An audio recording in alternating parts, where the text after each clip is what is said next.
This is Christy, and we have merchandise. Go to howtolovelitpodcast.com and check out amazing t-shirts, mugs, stickers. If you love great quotes, we have some of our favorites. If you love silliness, check out our mascot, Brain Man. Go to howtolovelitpodcast.com, click on the shop button, and find something for that person who needs to be reminded that we are fashioned creatures but half made up. Mary Shelley said that.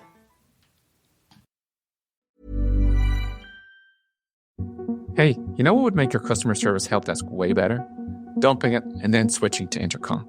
But you're not quite ready to make that change. We get it. That's why Finn, the world's leading AI customer service agent, is now available on every help desk. Finn can instantly resolve up to 80% of your tickets, which makes your customers happier and gets you off the customer service rep hiring treadmill.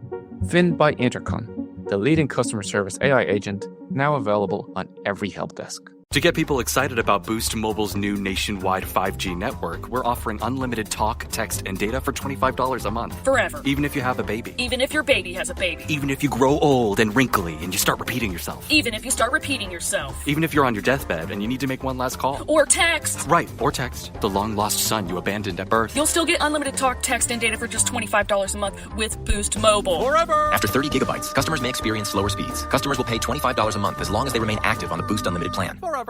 If you're thinking about getting a new car, let me tell you about Buyers Volkswagen. You can browse and shop entirely online at columbusvw.com or come visit us by the airport, where our friendly brand specialists are ready to help. Right now, get a 2024 Volkswagen Tiguan for 0% for 60 months. Come see why it's better to buy at Buyers. Offer good on new 2024 Tiguan models. Offered to highly qualified customers who finance through Volkswagen Credit for up to 60 months. See dealer for details. Offer ends 3/3/2025.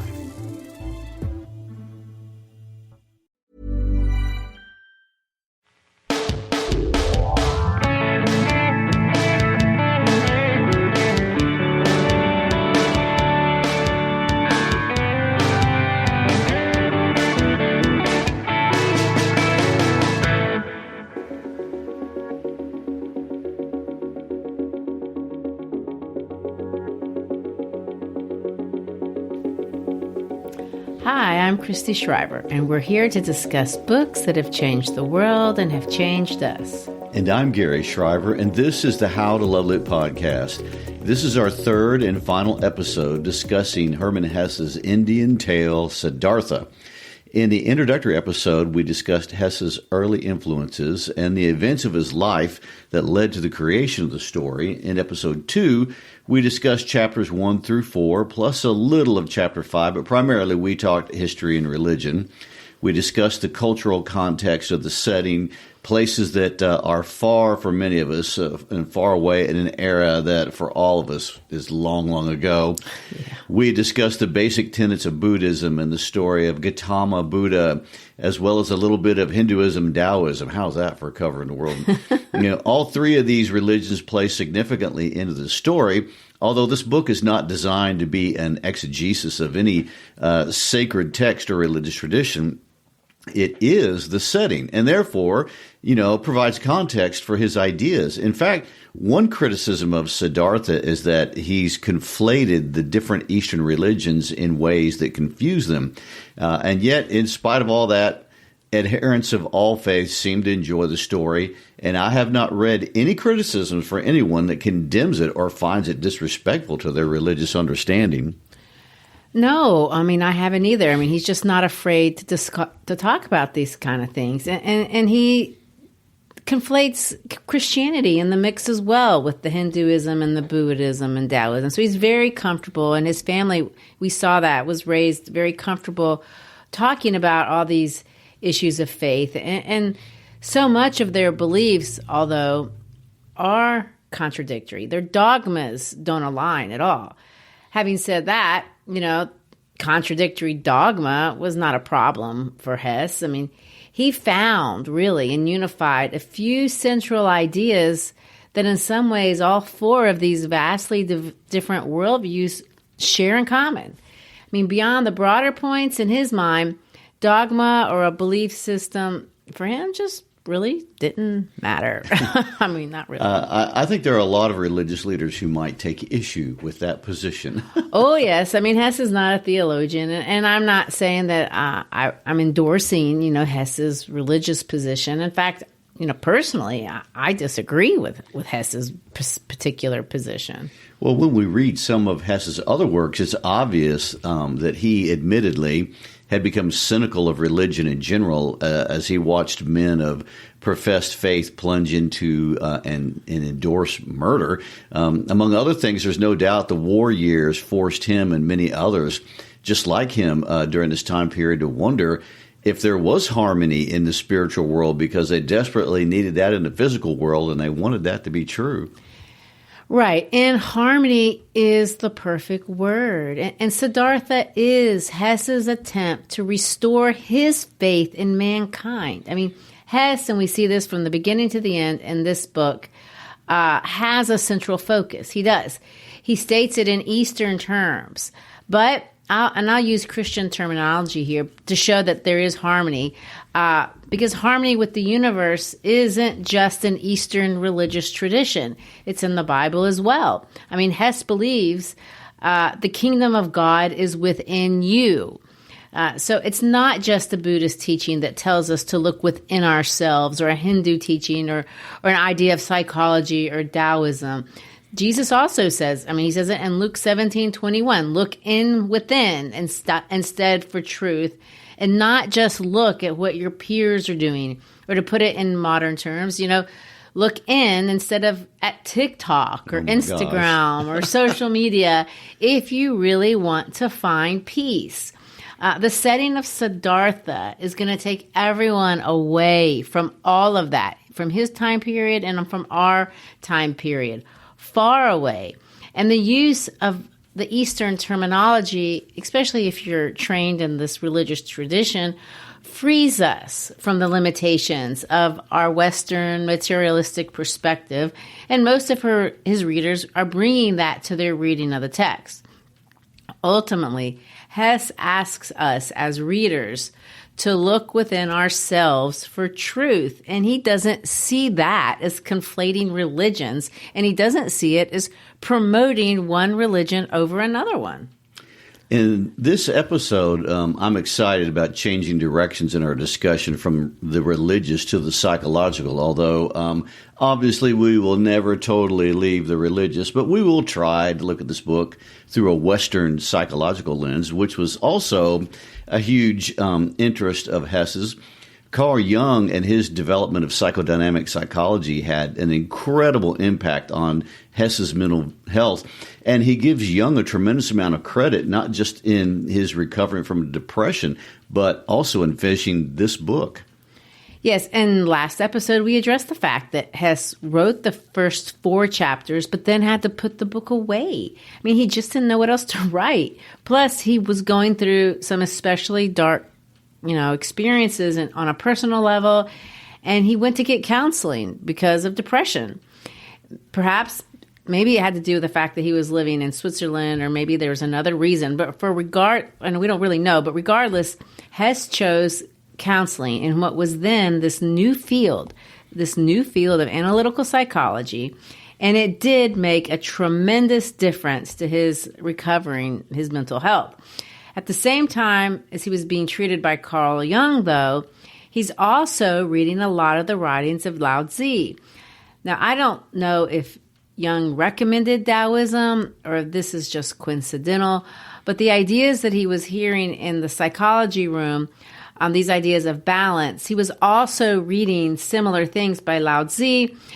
When he was hearing one, he was speaking in religious terms, and then when he was hearing in the office, he was hearing kind of the same ideas in scientific terms. But both were talking about ways that people can find equilibrium. And when you find equilibrium, therefore, you're finding peace with who you are as a person. So after about 1.5 years of counseling, and putting the book away, he pulled it out and he finished it. Well, the second part of the book, among a few other things, really illustrates some of the very big ideas that he had been learning through his experience with Jung. Now, Gary, I feel like Jungian ideas are pretty complicated.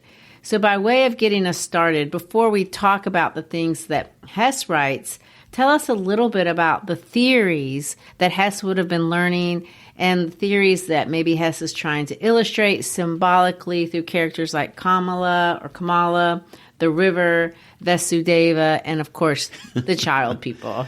You know you did this last episode. You asked these enormous questions, and you want these very synthesized and concise responses. Well, that's true. So quickly, we just want the key ideas. Now, right. Bottom line, who's Carl Jung, and what does he say that we might be interested in? Well, Jung was a psychologist who originally worked with Sigmund Freud on the ideas of psychoanalysis, but who eventually broke away from Freud because they had significant disagreements. And what literature people generally most like about Jung is his introducing the idea to most of us, this idea of archetypes, those characters and patterns and symbols that show up in story after story across time and space. And it's absolutely mind-boggling how different cultures share different symbols, even though their cultures are as unconnected historically as they possibly could be. And one example we referenced last episode was his use of the symbolic meaning of numbers. The number 12, you pointed out, is used in similar ways in Hindu stories and in Christian stories and in Jewish stories. And having said that, stories were not Jung's primary concern. His concern was for the mental health as individuals as well as a collective. And let me quote him. He said this: "Mankind is in great danger, and the only solution is to become more conscious. The only real danger that exists is man himself. He is real danger." Of course, Jung is also living through the war, and he's looking at the world going crazy, killing itself with fascism and communism. But his point really remains true regardless of the generation.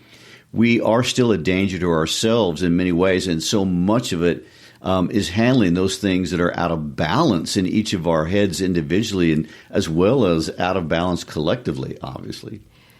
Well, does he have an answer? I mean, obviously this is true. We are all out of balance. The world is out of balance. So what do you do for that? In so many words, he did. And that's what Siddhartha is all about. Jung believed we have to listen to ourselves. And I don't mean that in any cliched way. He gives us a term that helps us to see what this looks like for each person as they grow. And he used the word individuation. And for Jung, the goal of life is individuation. Individuation, well, that's a big word. Obviously, you say the word, you can tell that it means something to do with being an individual. But what does that look like? How does one become an individual or individuate? Oh, and you want the short version of all yes. this. This man spent a lifetime developing this. We don't want that book. Okay. You can read it. But Well, it starts with coming to know yourself, to harmonize the different parts of yourself, and to be honest with yourself about who you really are individually. I mean, it's not an easy thing to do, and it's what the therapy helps us do. And because to individuate, we have to be able to look into our dark side and make peace with what we see there as well, or as Jung puts it, our shadow. He used words like reintegrating our different parts and becoming conscious of who we really are. And becoming conscious means really allowing things to be verbalized that we don't want to look at or even admit that's a part of us. And for him, it means looking at the unconscious part of ourselves and why do we really want to do the things that we want to do? There are things from our unconscious that we need to bring to our conscious. And if we go through this process for Jung, that's the essence of healing. And there is a lot to it. And obviously I'm oversimplifying, but this is the journey of a lifetime. And it's Siddhartha's journey for sure. And look how long it takes him.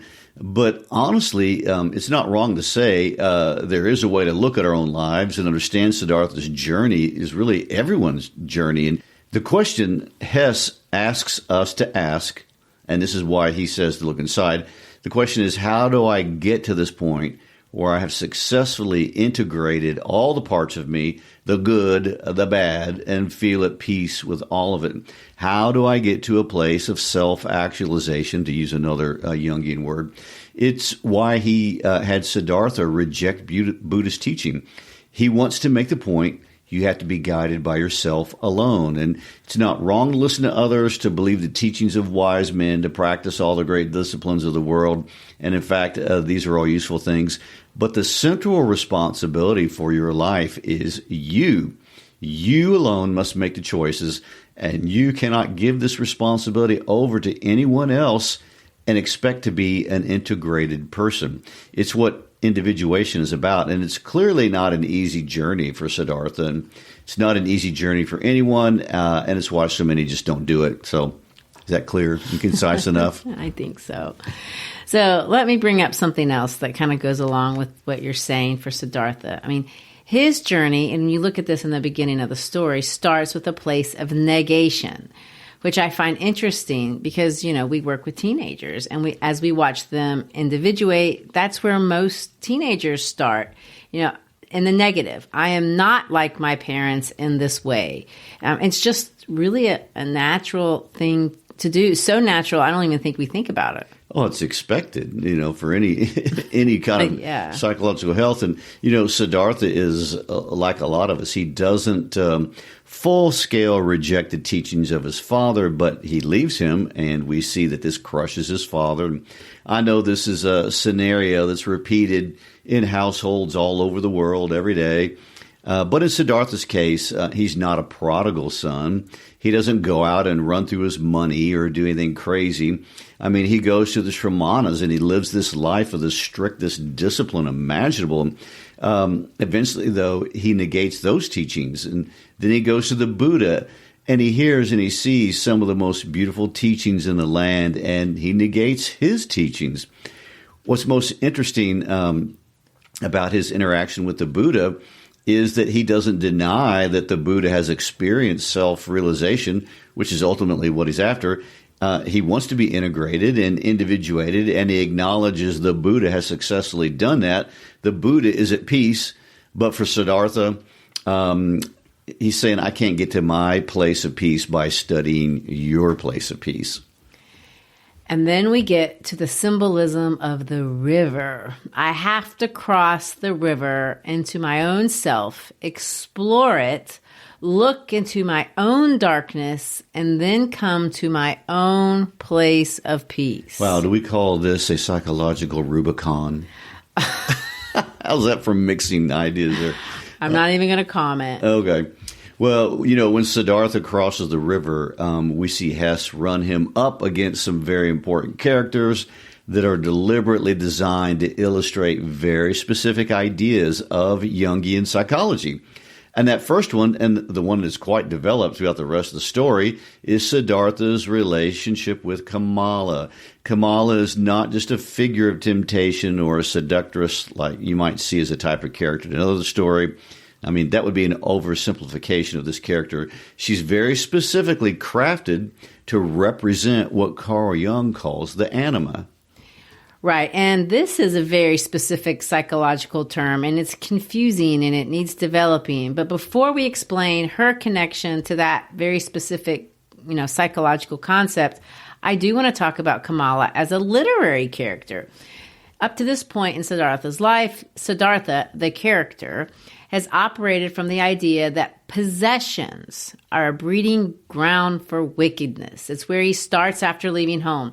He believes that evil emerges from indulging our senses, and he exerts this tremendous amount of energy to control and discipline himself. He wants to control his physical urges. He believes that the world is corrupt and otherwise it would be pure. And if he could be uncorrupted by the world, he could have this pure and enlightened heart. Now, I'm not saying that he's wrong about anything. I think there's truth, actually, in that line of reasoning, for sure. But what's interesting is that Kamala, in some ways, confirms this belief he already has, but in other ways, she reveals that worldly knowledge is necessary and maybe even an important aspect of a person's spiritual knowledge. In other words, the world isn't all bad. Pleasure or passion isn't evil in and of itself. Well, Kamala by profession is a courtesan, which for us translates as a high-end prostitute.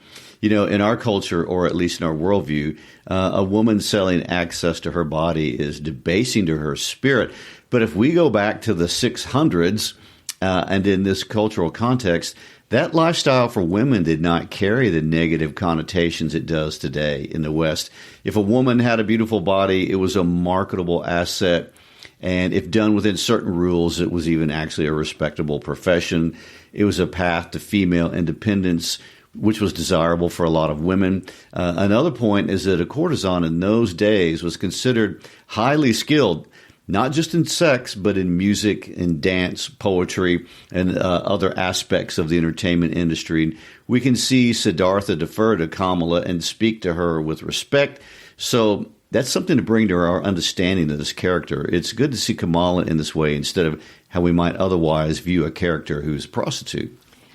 Yeah, of course. And Siddhartha knows nothing about, this sort of world. Obviously, we've seen his journey. I mean, never mind the fact that when he sees Kamala, he's overwhelmed because she's so beautiful.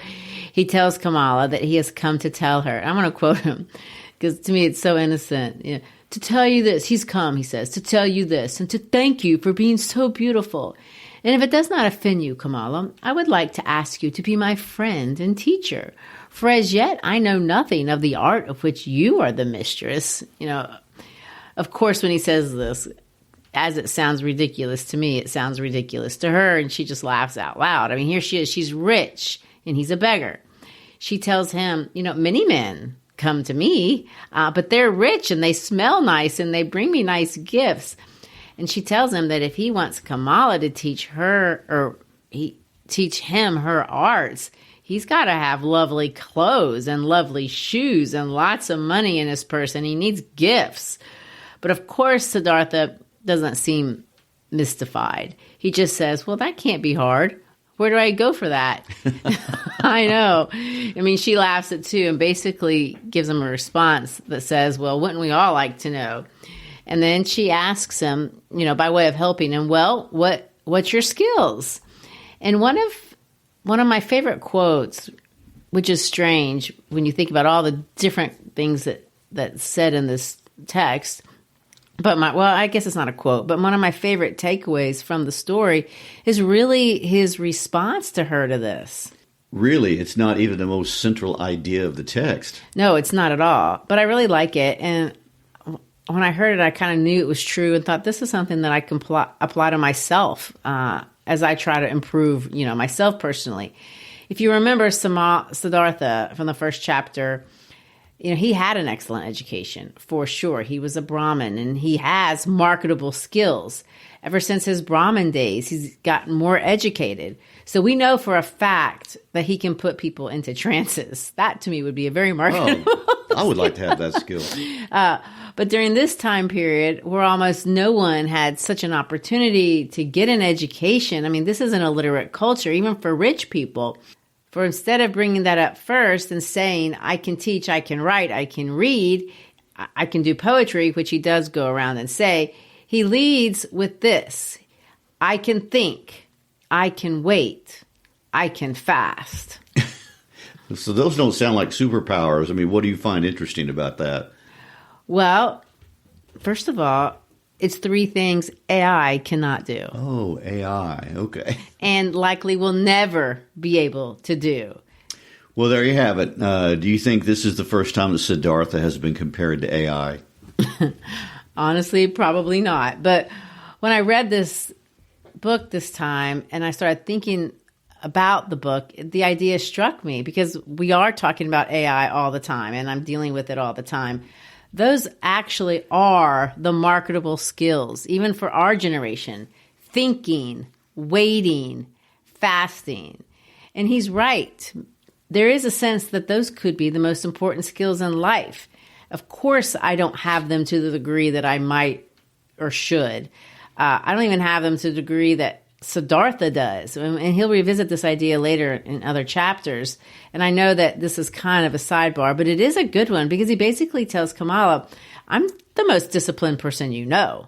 I mean, I have focus. I can problem solve. I have patience. I have discipline to tell myself no. I mean, that's what fasting is, in spite of intense pressures from my impulses. Siddhartha is saying, I've learned the skills of when I know what I want, I can think through how to get it. I can focus on how to get it. I can take responsibility for getting it. I can take my time. I can train myself. I can hold a posture until I achieve whatever it was that I need. I can deny my impulses and stop them from distracting me or making me change courses. You think about how people train for marathons. It takes that kind of commitment. Think about how great musicians become great at their craft. I mean, they're practicing those same things, thinking and fasting and in their way. I mean, it's how students get through tremendously difficult courses if they want to go to med school or things like that. I mean, it is a key to success in anything. And he's going to prove that to be true.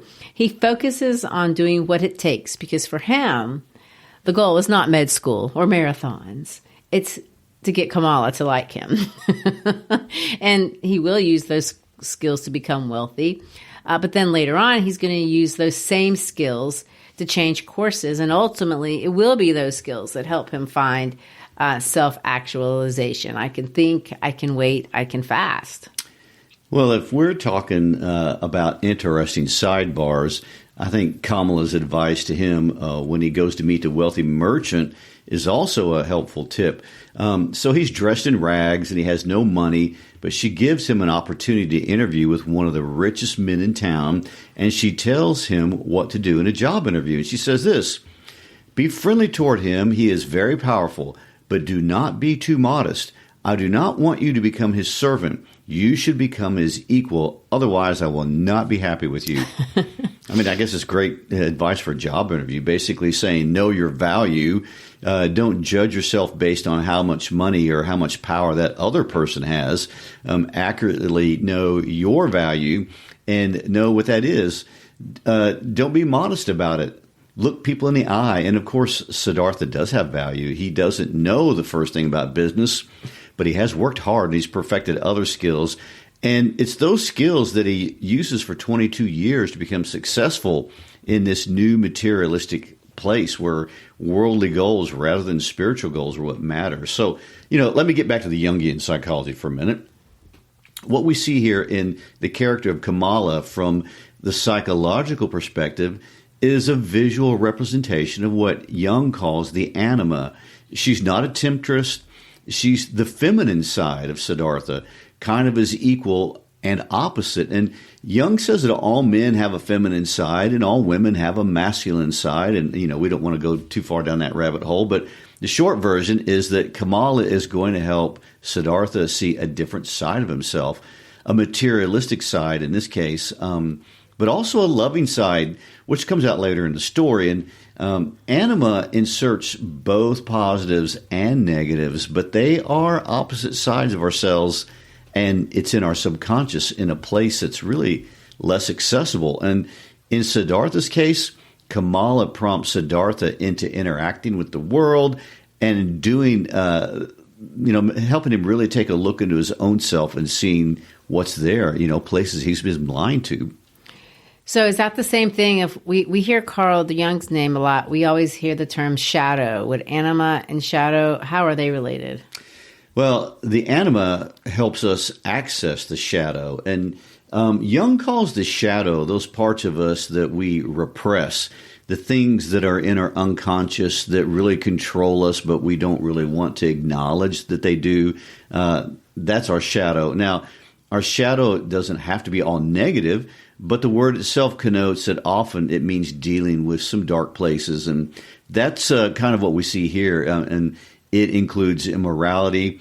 Kamala helps him navigate through the places he otherwise was denying even existed within himself. And think of it like that. What Siddhartha does during his years with Kamala and the child people is he embraces his shadow. And in this case, he kind of spirals downward.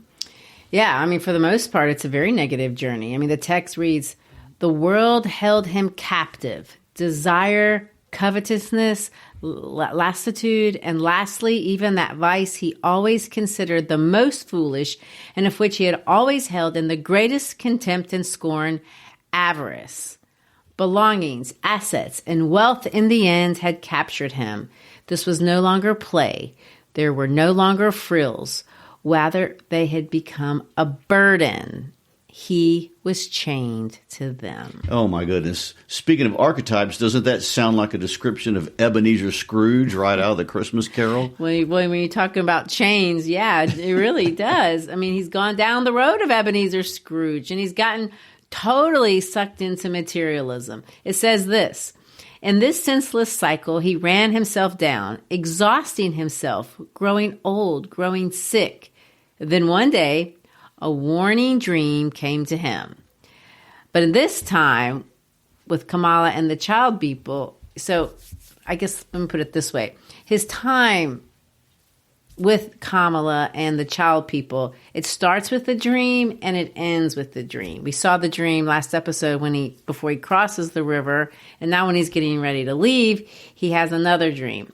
In this dream, he looks at Kamala and he sees weariness in her lovely face and he says goodbye to her. The text says that he even feels disgust for her. I want to read the dream.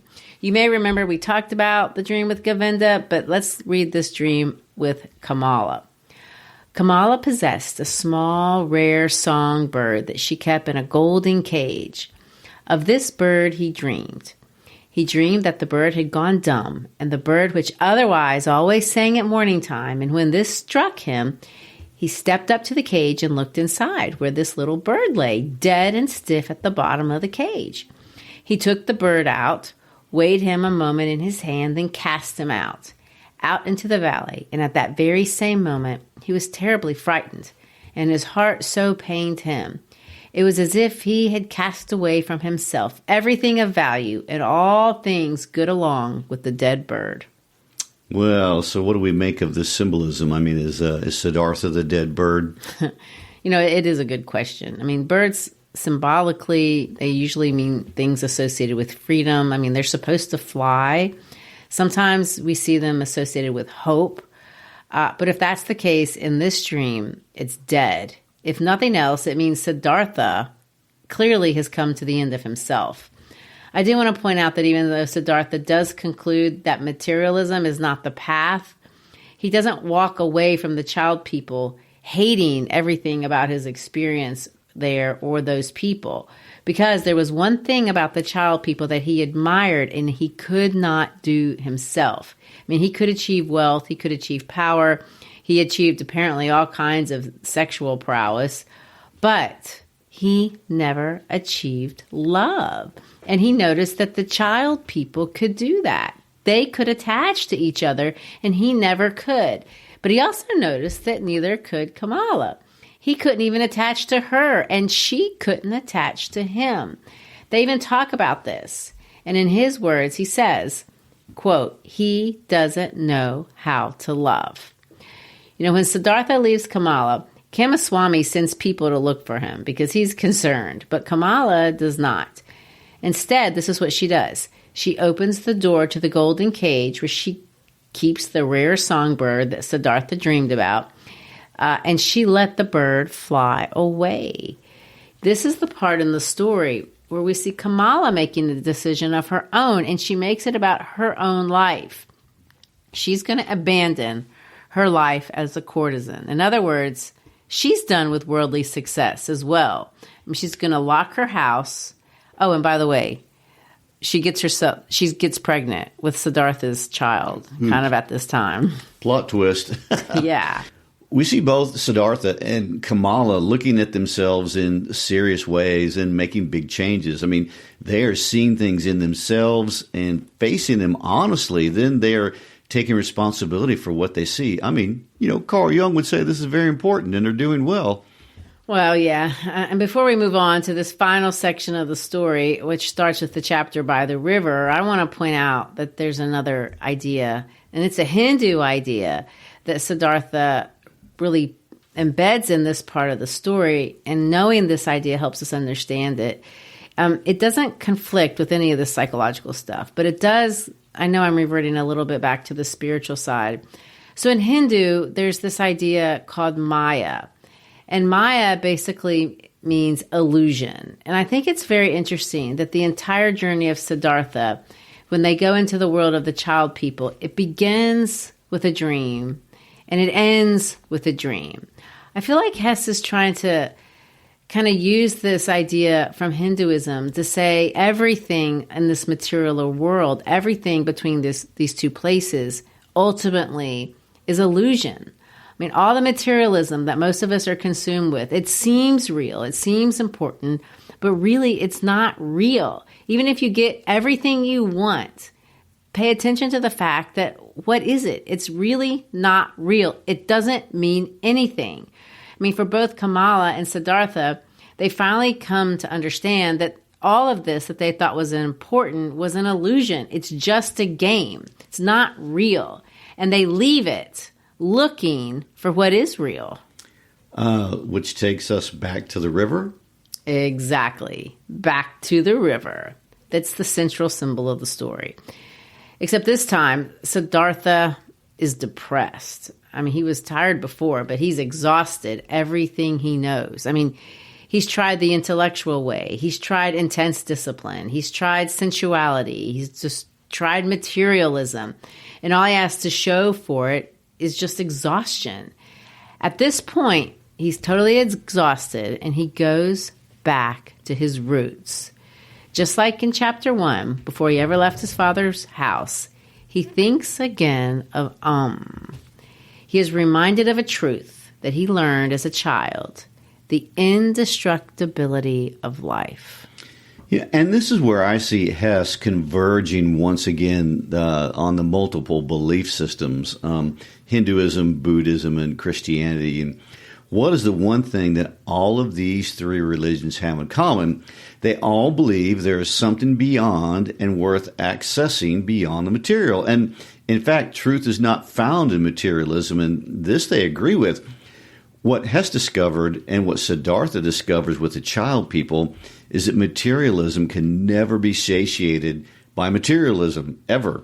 It's an endless cycle. So we watch Siddhartha awaken to this, and he explains it in terms of the natural water cycle that we see in a river. Right, and his friend Govinda, ironically, resurfaces at this point of the book. If you just want to talk about circling back, we circle back to Siddhartha's foil. You know, Govinda's kind, and he hasn't changed much since we last saw him with the Buddha. He's a simple person, and he and Siddhartha have an exchange here by the river that's sweet. Govinda doesn't recognize Siddhartha because Siddhartha doesn't look the same. He's wearing fancy clothes. He's totally different. And Govinda does a kindness for him without even knowing who he is. Finally, though, they do connect, and Siddhartha tells him about his journey. But he ends it with these words: I had to seek down to the most misguided of all thoughts, to the thought of suicide, in order to experience grace. Again, to perceive again to sleep well and properly awaken. I had to become a fool in order to find Atman within myself. I had to sin to be able to live again. Where else may my path still lead me? He says more. We don't have time to read all of it, but he invokes this idea of finally being free. He says, I'm finally free, to which Govinda replies, once again, you've had an insight. You have done something. You have heard the birds singing in your breast and have followed it. The language here is so religious. When he talks to Govinda, he uses a lot of Christian terms as well as Hindu terms. He talks about grace. He talks about Atman. He tells Govinda that he had delved into the priesthood of arrogance in his younger years. He said he had crawled into the arrogance of intellectuality. There's a word for you. He then says he'd gone out into the world and endured hideous years. It's very self-aware, and it's full of responsibility-taking. But the language he uses here at the end is that now he was dead, and a new Siddhartha had awakened from a sleep. And this is an expression of looking into your shadow and being able to be honest with who you are and who you want to be. And we have a new Siddhartha. And this Siddhartha resolves to sit by the river where he is going to stay for the rest of his life. Which, to me, honestly, sounds boring. Not true. I can't imagine you having this huge, enormous revelation and then making a similar choice at all. But obviously, all of this is symbolic. Well, I know it is. I mean, the river symbolizes something, akin to ultimate reality, which is defined for Hess. I think it's interesting. You have to think of it. What's he talking about? I mean, he's talking about, in the river, he's talking about this creative power of nature, fertility, rebirth, really the indestructibility of life itself, which is a really deep concept if you think about it. I mean, the character of Vasudeva is the final major character of the book. Vasudeva unlocks a lot of this for Siddhartha by helping him just look at the river. You will learn how, but not from me. The river taught me how to listen. From the river, you too will learn how. It knows everything. From the river, one can learn everything from it. Look here, from the water you have already learned it is good to strive for the bottom, to seek out the depths. The wealthy and elegant Siddhartha will be a galley slave. The learned Brahmin Siddhartha will become a ferryman. This too the river has told you. You also will learn other things. So what we see here, and as we continue reading about the river, is that for a river, time just does not exist. Now, this is a complicated idea. The river just is. I mean, for a river, there's no past, there's no future, there's no beginning, there's no end. For the river, there is only the presence. Vasudeva brings this idea to Siddhartha because for Vasudeva, time has ceased to exist.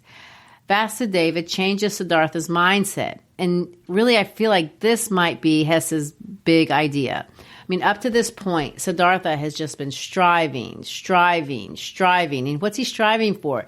He wants to be perfect. It's perfection. But Vasudeva says, don't strive for perfection. Strive for completion. And what it means is something completely different by that. Exactly. That is a Jungian idea as well. That's integration and wholeness, which does not necessarily look how you've been defining success to yourself. But what we see Hess doing that complicates the notion in one more way is that Siddhartha is not going to learn this lesson just from the river or from Vasudeva. He has one more hurdle, and this involves Kamala. Hess incorporates love and really more of the Christian understanding of love as opposed to the Buddhist one. Right. And Kamala has become a Buddhist. And so she's left her home and she wants to go hear what the Buddha is saying. She knows the Buddha is dying and she wants to meet him before he does. So on her way to look for the Buddha, she comes to the river. But she has with her her son, and he is a total brat. I mean, this is how Hess describes this kid.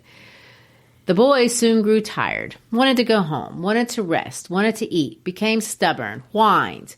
Kamala frequently had to rest with him. He was accustomed to asserting his will against her. She had to feed him, console him, scold him. He did not understand why he had to go to the arduous and cheerless pilgrimage with his mother to an unknown place, to a strange man who was holy and lay dying.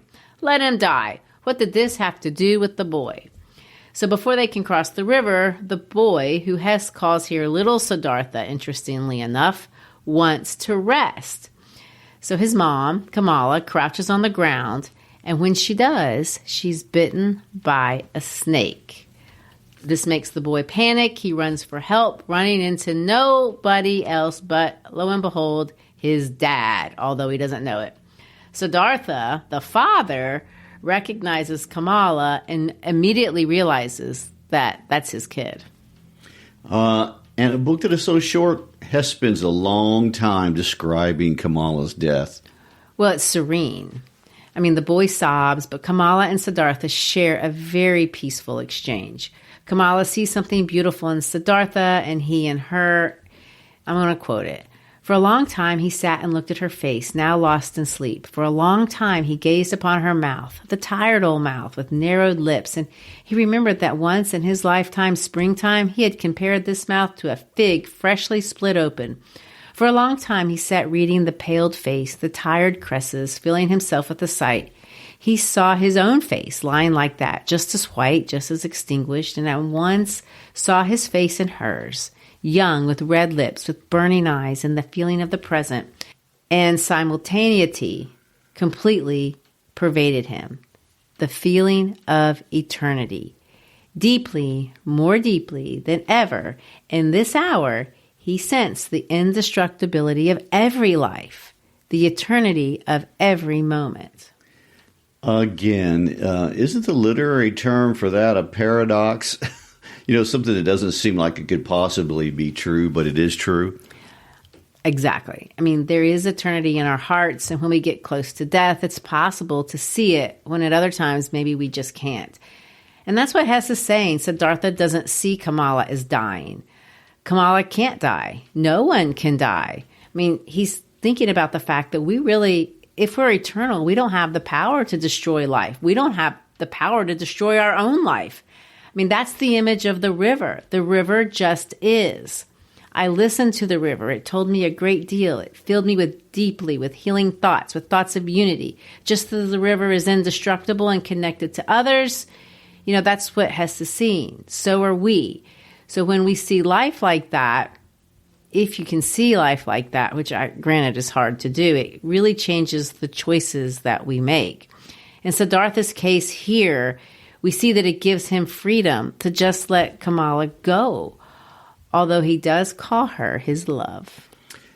And after Kamala dies, Siddhartha takes the son in and learns what every parent learns. Every child, just like you, is human, has his own journey to make, and you can't make it for him. He also learns to love in a new way, something he didn't understand before having a son. The text says this: he loved him nonetheless, preferring love's pain and sorrow to good fortune and joy without him. I think every parent can understand that feeling. And Siddhartha suffers a lot trying to help his son. He devotes himself to his education, but he's totally rebuffed. His son does not want to live by the river as a ferryman, which is, understandable, honestly. And eventually Siddhartha comes to peace with that. Right. And so the central ideas of Hess philosophy come out at the end. The first idea is, there is a thing called eternity. There is no such thing as time. If you believe in the eternal, by definition, you cannot believe in time. Now, that's a lot to wrap your brain around. That's an idea that is going to take a long time to think through. Right. But it certainly flies in the face of Western materialism, which, of course, is a total expression of time. I mean, fads change and money changes hands and time is of the essence in our culture and everything is a race and it's all very linear. Correct. He challenges that linear thinking, and he thinks all three major religions challenge that kind of thinking because they believe in eternity. But the second idea is this interconnectedness between all of us, this all-in-one, so to speak. Again, another reaction to materialism in our culture, no matter if you're a capitalist or a socialist or an anarchist, it's really all about who gets to control the assets. And it's about hierarchy and who's in charge or not in charge. And the all is one idea doesn't really fit that narrative because if all is one, if I crush you, then I crush myself. Exactly. And an idea that's embedded really in all major faiths of the book, even though they see those ideas slightly differently, they still see connections, and materialism just doesn't play into it. So, what does all this mean? I mean, when we read all this narrative about the river, about eternity, about interconnectedness, it feels esoteric. And, what I mean by that is it feels too theoretical, really, to be helpful in the real world. Even if you accept everything he's saying as being true, it's not enough to really form a workable worldview. Which is exactly how Hess intends his book to end. I mean, Hess ends the book with Govinda. I mean, Vasudeva has died. Kamala has died. Little Siddhartha has left. It's just Siddhartha as a ferryman, and Govinda returns. Govinda basically asks that's the question. He asks Siddhartha, do you have a doctrine? Do you have a creed, a veto? What do you follow? What helps you live and act correctly? And Siddhartha speaks for a long time, and he talks about different people that he's encountered. And in the end, he says this, quote, I'm not joking. I am telling you what I have found. One can convey knowledge, but not wisdom. One can find wisdom. One can live it. One can be born by it. One can work wonders with it, but one can never speak it nor teach it. He goes on to say, the opposite of every truth is equally true.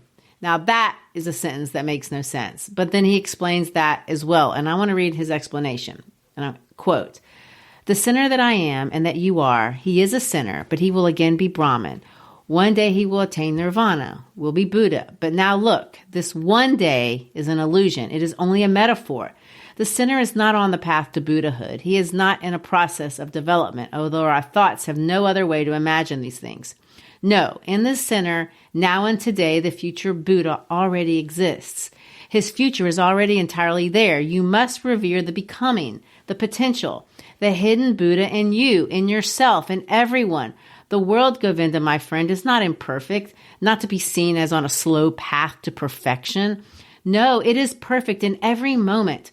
All transgression already bears grace within itself.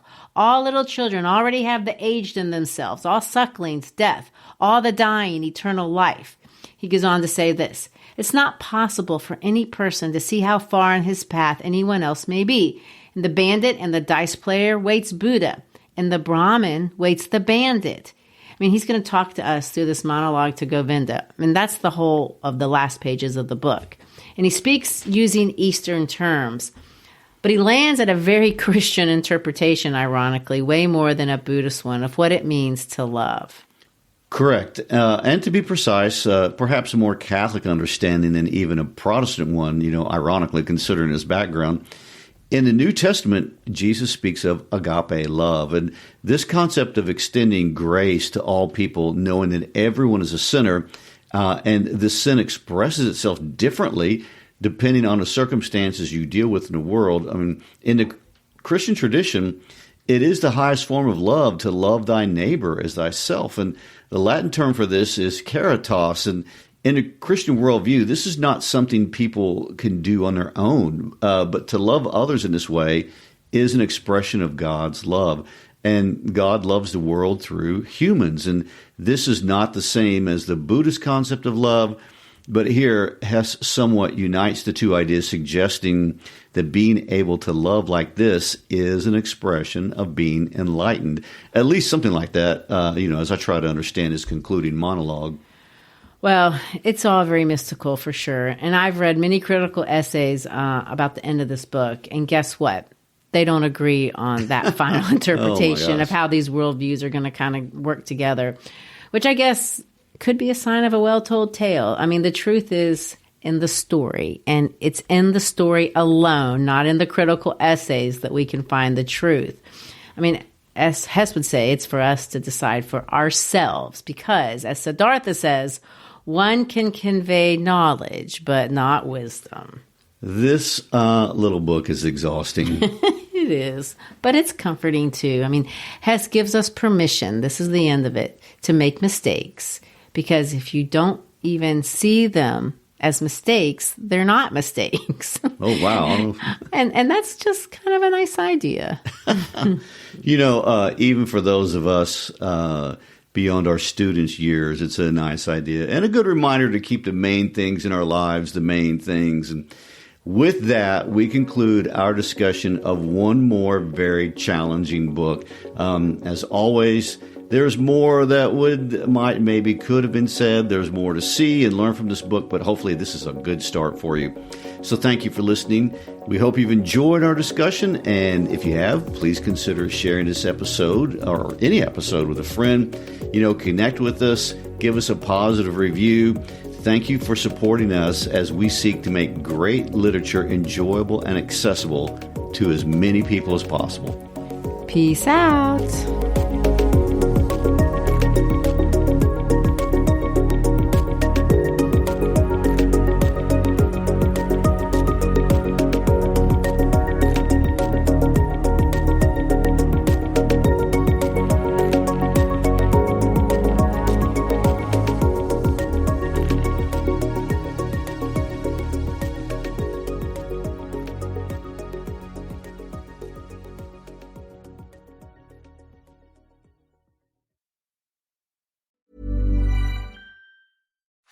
Hey, this is Naomi Ekperigan, co-host of the podcast Couples Therapy.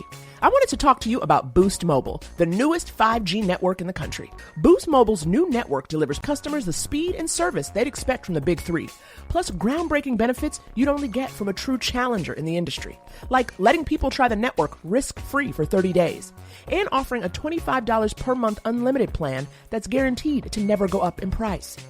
So visit your nearest Boost Mobile store or find them online at boostmobile.com. Hey, you know what would make your customer service help desk way better? Dumping it and then switching to intercom. But you're not quite ready to make that change. We get it. That's why Finn, the world's leading AI customer service agent, is now available on every help desk. Finn can instantly resolve up to 80% of your tickets, which makes your customers happier and gets you off the customer service rep hiring treadmill. Finn by Intercom, the leading customer service AI agent, now available on every help desk. If you're thinking about getting a new car, let me tell you about Buyers Volkswagen. You can browse and shop entirely online at columbusvw.com or come visit us by the airport where our friendly brand specialists are ready to help. Right now, get a 2024 Volkswagen Tiguan for 0% for 60 months. Come see why it's better to buy at Buyers. Offer good on new 2024 Tiguan models. Offered to highly qualified customers who finance their Volkswagen credit for up to 60 months. See dealer for details. Offer ends 3/3/2025.